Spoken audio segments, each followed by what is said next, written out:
नमस्कार दोस्तों, आपका स्वागत है हमारे चैनल IIT CVT एग्ज़ाम में। तो आज के वीडियो के अंदर हम फर्स्ट ईयर इलेक्ट्रीशियन का 20 मार्च 2021 का पेपर सॉल्व करेंगे, जिसके अंदर ट्रेड थियरी के 40 प्रश्नों के बारे में हम चर्चा करेंगे। उससे पहले हमने दो पेपर के बारे में चर्चा की थी, उस वीडियो की लिंक भी इस वीडियो के डिस्क्रिप्शन में डाली है।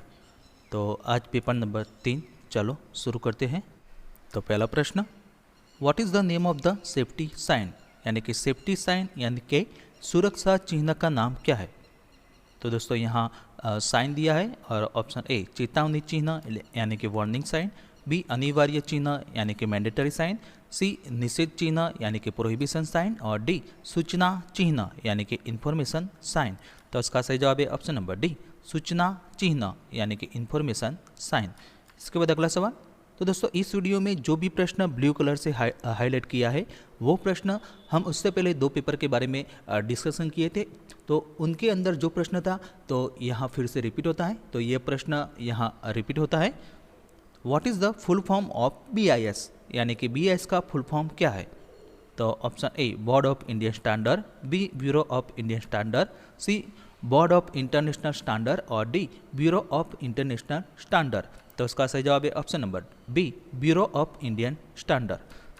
इसके बाद अगला सवाल, तो दोस्तों ये भी प्रश्न यहाँ रिपीट होता है, which method is use to lift and move heavy loads, यानी कि भारी भार उठाने और स्थानांतरित करने के लिए किस विधि का उपयोग किया जाता है।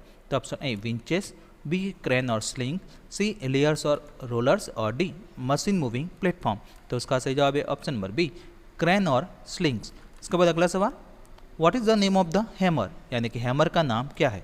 तो यहाँ फिगर दी है और option A claw hammer, B ball pin hammer, C cross pin hammer और डी सीधे पिन हैमर यानी कि स्ट्रेट पिन हैमर। तो इसका सही जवाब है option number A, claw hammer.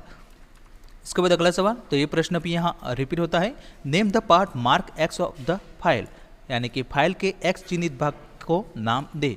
तो यहाँ फिगर दी है और ऑप्शन ए धार यानी कि एज, बी हिल, सी टैंक और डी शोल्डर। तो उसका सही जवाब है ऑप्शन नंबर बी, हिल। इसके बाद अगला सवाल, मार्टिस छेनी का उपयोग क्या है।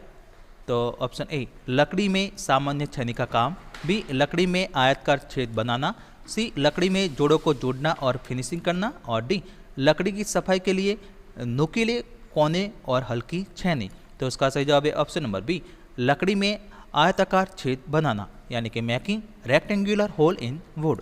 इसके बाद अगला सवाल, वायर जॉइंट का नाम क्या है। तो यहाँ फिगर दी है और option A aerial tap joint, B knotted tap joint, C duplex cross tap joint और D double cross tap joint. तो इसका सही जवाब है option number B, knotted tap joint. इसके बाद अगला सवाल, एल्यूमिनियम चालक की विद्युत चालकता का मान क्या होता है। तो ऑप्शन ए 61 mho पर मीटर, बी 56 mho पर मीटर, सी 35 mho पर मीटर और डी 28 mho पर मीटर। तो उसका सही जवाब है ऑप्शन नंबर सी, 35 mho पर मीटर।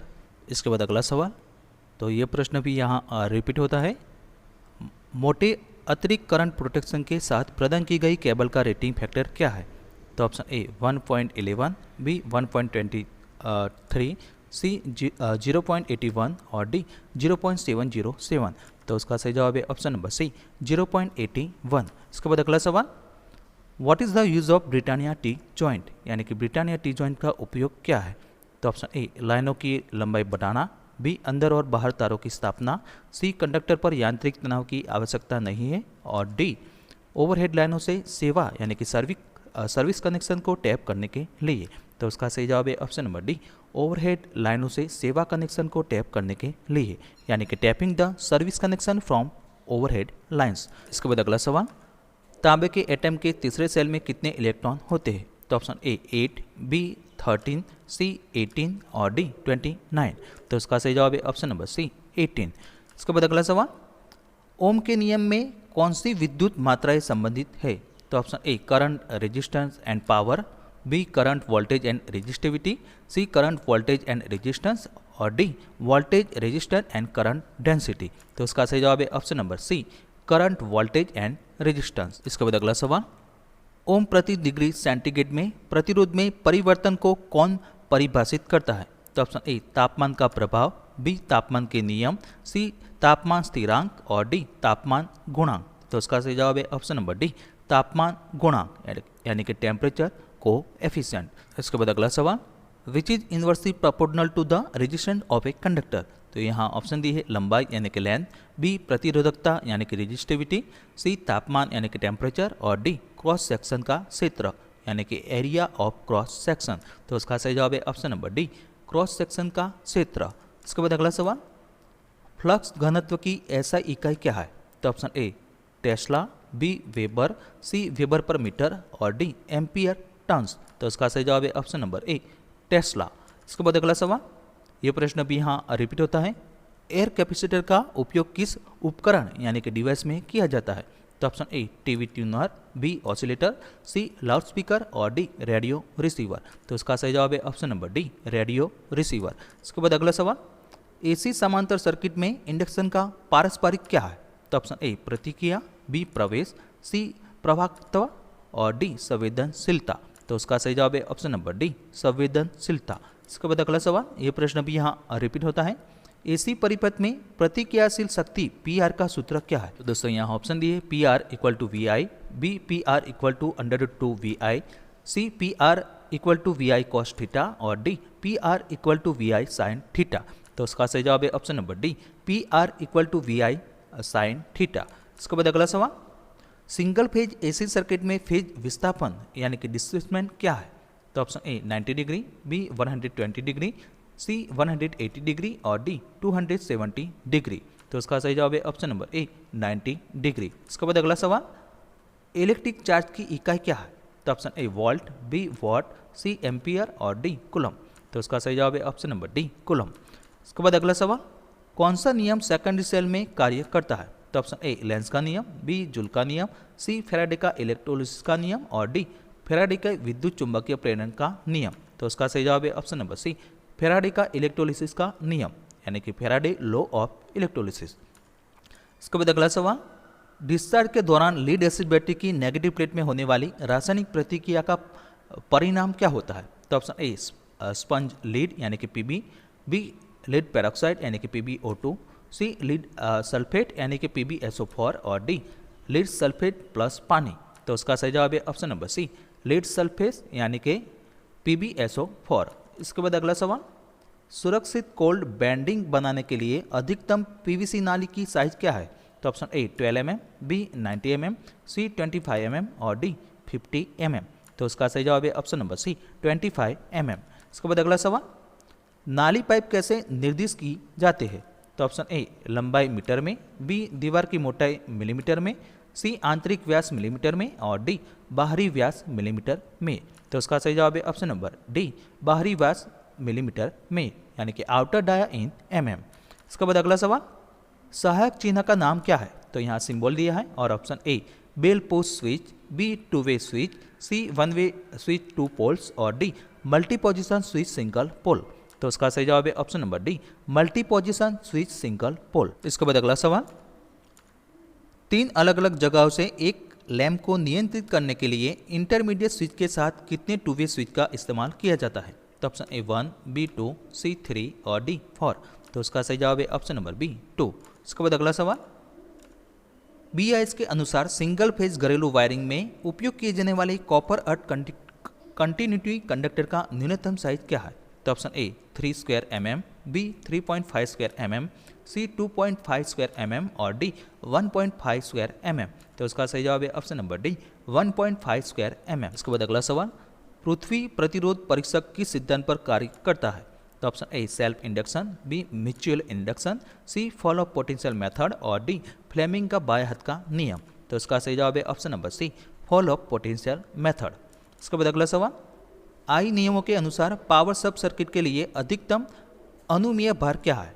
तो ऑप्शन ए 800 वाट, बी 1500 वाट, सी 2000 वाट और डी 3000 वाट। तो उसका सही जवाब है ऑप्शन नंबर डी 3000 वाट। इसके बाद अगला सवाल, ल्यूमिनेस फ्लक्स की इकाई क्या है। तो option A lux, B lumen, C candela और D lumen per metre square. तो इसका सही जवाब है ऑप्शन नंबर बी लुमेन। इसके बाद अगला सवाल, फिलामेंट लैंप का कार्य तापमान क्या है। तो दोस्तों यहाँ ऑप्शन दिए 1500 सेल्सियस, बी 1800 सेल्सियस, सी 2000 सेल्सियस और डी 2300 सेल्सियस। तो उसका सही जवाब है ऑप्शन नंबर डी 2300 सेल्सियस। इसके बाद अगला सवाल, स्केल का नाम क्या है? तो दोस्तों यहाँ फिगर दी है और ऑप्शन ए रेखीय स्केल यानी कि linear scale, B chord scale, C विस्तारित स्केल यानी कि एक्सटेंडेड स्केल और डी गैर रैखिक स्केल यानी कि नॉन लीनियर स्केल। तो उसका सही जवाब है ऑप्शन नंबर डी गैर रैखिक स्केल यानी कि नॉन लीनियर स्केल।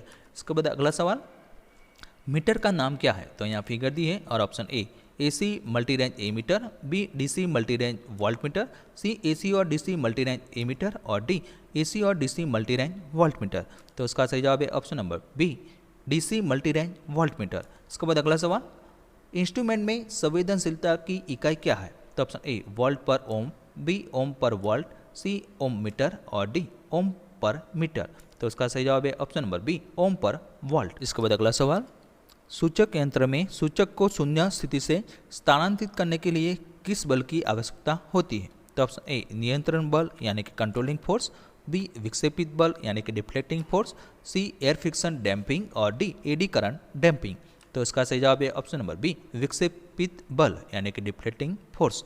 इसके बाद अगला सवाल, इलेक्ट्रिक आयन के भाग का नाम क्या है? तो दोस्तों यहाँ फिगर दी है और option A sole plate, B pressure plate, C mica insulation और डी एस्बेस्टस शीट। तो उसका सही जवाब है option number A sole plate. इसके बाद अगला सवाल, माइक्रोवेव ओवन में प्रयुक्त मैग्नेटिक टू फिलामेंट वोल्टेज क्या है? तो option A 1.5 voltage AC, B 2 voltage AC, C 3 voltage AC और डी 3.2 वोल्टेज एसी। तो उसका सही जवाब है option number D 3.2 voltage AC. इसके बाद अगला सवाल, फूड मिक्सर में किस प्रकार की एसी सिंगल फेज मोटर का उपयोग किया जाता है? तो option A universal motor, B प्रतिकर्षण मोटर यानी कि repulsion motor, C split phase motor और डी शेडेड पोल मोटर। तो उसका सही जवाब है option number A universal motor. इसके बाद अगला सवाल, ट्रांसफॉर्मर का नाम क्या है? तो दोस्तों यहाँ फिगर दी है और option A auto transformer, B core type transformer, C shell type transformer और डी ऑडियो फ्रीक्वेंसी ट्रांसफॉर्मर। तो उसका सही जवाब है option number B core type transformer. इसके बाद अगला सवाल, ट्रांसफॉर्मर कोर में स्टील और सिलिकॉन स्टील की संरचना क्या होती है? तो ऑप्शन ए स्टील 97% और सिलिकॉन 3%, बी स्टील 95% और सिलिकॉन 5%, सी स्टील 93% और सिलिकॉन 7% और डी स्टील 90% और सिलिकॉन 10%। तो उसका सही जवाब है ऑप्शन नंबर सी स्टील 93% और सिलिकॉन 7%। तो दोस्तों नेक्स्ट वीडियो के अंदर हम पेपर नंबर 4 के बारे में चर्चा करेंगे।